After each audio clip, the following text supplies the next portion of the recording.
The Journey of Kurumi in the Dreamora Library. The evening breeze glided gently through the violet-lit forest as Kurumi walked step by step along the stone path leading to a colossal structure, one that people only dared whisper about, the Dreamora Library. The sky seemed covered by a thin layer of mist, with tiny glowing specks drifting across, giving the feeling that she was stepping into the boundary between reality and dreams.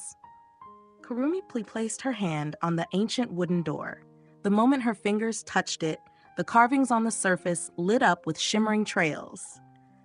A soft sound echoed out, like someone slowly opening a book. The door opened on its own, revealing a vast space filled with radiant light. Dreamora was unlike any library Kurumi had ever seen. The ceiling stretched so high she couldn't see the end of it, with small stars spinning above as if they were being rewritten. Towering bookshelves rose like skyscrapers, and books drifted freely through the air, light as petals. Kurumi swallowed hard. Wah! If I get lost in here, I'd probably wander around for 3 years, she muttered, gripping her familiar cat-shaped backpack.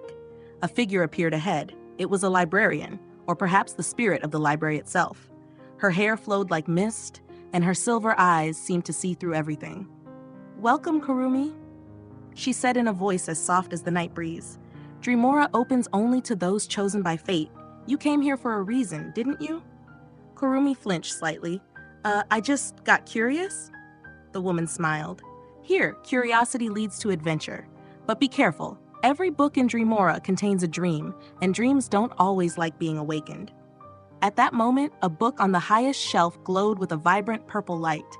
It trembled, then suddenly shot off the shelf, slicing through the air straight toward Kurumi. Watch out! Kurumi yelped, stepping back, but the book opened right in front of her. From its pages, a whirlpool of light burst forth, pulling everything around it in. Kurumi didn't even have time to react before her body was sucked inside, as if she were falling into a bottomless dream. Chapter 1. The World Inside the Pages. When she opened her eyes, Kurumi found herself standing in a vast field covered with glowing flowers. It was nighttime, but everything around her shone as bright as day. Above, streaks of violet ink were being written across the sky. Where am I? Don't tell me. Inside the book, a voice echoed behind her. Welcome to dream number 47, the endless night. Kurumi spun around. A small fox with luminous blue fur stood on a rock. Its eyes were clear yet wise, as if it had lived for centuries. My name is Finn. I'm the guide of this dream. And you, girl, you were pulled in, weren't you? Exactly. Got sucked in like a vacuum, Kurumi sighed, brushing dust off her dress. So how do I get out? Get out, Finn tilted its head. You must complete the dream, and in dream number 47, something has corrupted it. That's what dragged you here. Corrupted? You mean like a monster? Not exactly, but it won't be easy. Finn leapt down, its tail glowing like a guiding lantern. Kurumi had no choice but to follow, thinking to herself, I should have just stayed home and eaten pudding. Far in the distance, purple lights flickered like eyes watching. Chapter 2. The Cursed Script. The two arrived before a deep chasm. On the other side stood a huge gate woven from floating lines of text, as if someone had written it with light. This is the heart of the dream, Finn said, but the cursed script controls it now. Suddenly, letters fell from the gate, twisting into a pitch-black creature. It had a towering body and 2 glowing red eyes like exclamation marks. The creature hissed, Unauthorized reader must disappear. Kurumi immediately pulled a neon sword from her backpack. Seriously? What kind of dream is this? The creature lunged forward.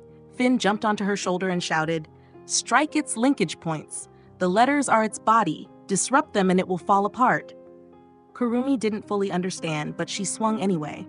Her neon blade sliced through the air, making letters shatter like glass. The creature roared, its form distorting, then shaped its body into a whip made of sharp brackets. It slammed the ground, tearing open a long crack. Kurumi jumped aside in panic, nearly falling into the abyss. Hey, could you not do that? I'm gonna die here. Above its head, Finn yelled. That's the first cursed line. Kurumi leapt high and slashed directly at the glowing point on its forehead. A burst of light exploded outward, and the monster dissolved into a shower of characters before vanishing entirely. The gate of woven text glowed and opened by itself. Well done, Finn said. You've healed part of the dream, but the trial is far from over. Chapter 3. The Heart of Dreamora. Beyond the gate lay an enormous hall. At the center floated a book whose pages flipped on their own, as if blown by a wind that didn't exist. Kurumi asked, "What is that?" Finn replied, "That is the Heart of Dreams. It maintains Dreamora's stability, but an abnormal dream entity has infiltrated it." At that moment, a voice echoed from the book. "I don't want to be forgotten." A small creature shaped like a child stepped out of the pages, but its eyes were empty, as if it no longer knew who it was.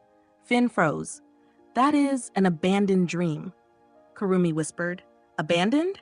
Finn nodded. "If a dream is never written down or if its dreamer forgets it, it wanders endlessly. Sometimes, it becomes dangerous out of fear of disappearing."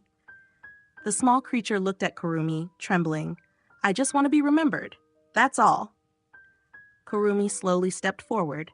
Instead of drawing her sword, she knelt down and held out her hand. "Nobody wants to be forgotten, but hurting others won't help you. Come with me. I'll make sure your story is written." Finn stared at her, surprised. Light from the Heart of Dreams wrapped around the small creature. The darkness covering it lifted, revealing its true form, a tiny star-shaped being with shimmering violet eyes.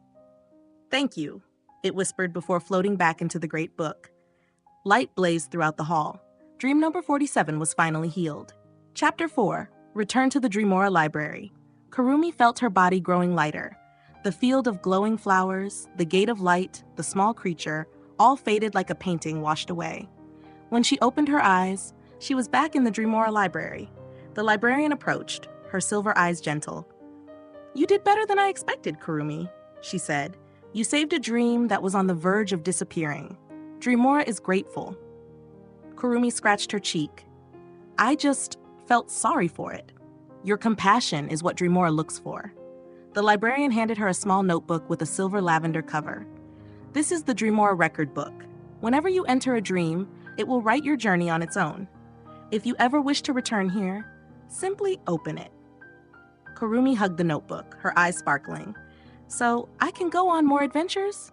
The librarian smiled mysteriously. "Dreamora is always here, just waiting for you to open the right page." The library doors creaked open, letting a soft breeze flow in. Outside, dawn had begun to rise. Kurumi looked back at the place filled with books and dreams one last time. "I'll come back, for sure." And so she stepped into the morning light, carrying a quiet promise. The dreams yet untold, Kurumi would be the one to discover them. Thank you for watching until the end of the video. Please like and subscribe to the channel if you enjoyed this video. It really motivates me to create more new videos. Thank you, everyone.